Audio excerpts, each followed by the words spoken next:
Hi guys, pakita ko sa inyo yung aking bloom na roses. Ayan.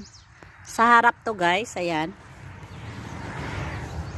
So, iyan yung aking mga flowers dito guys. So, ito ayan. Pathway to dito sa harap, ayan. Yung iba, hindi pa sila na mulaklak. So, ayan yung mga bloom. Ito bago to, ililipat ko pa yan sa lupa. Ayan, dalawa yan sila. Tapos ito, namulaklak na din siya. Last year ko to tinanim. Ayan.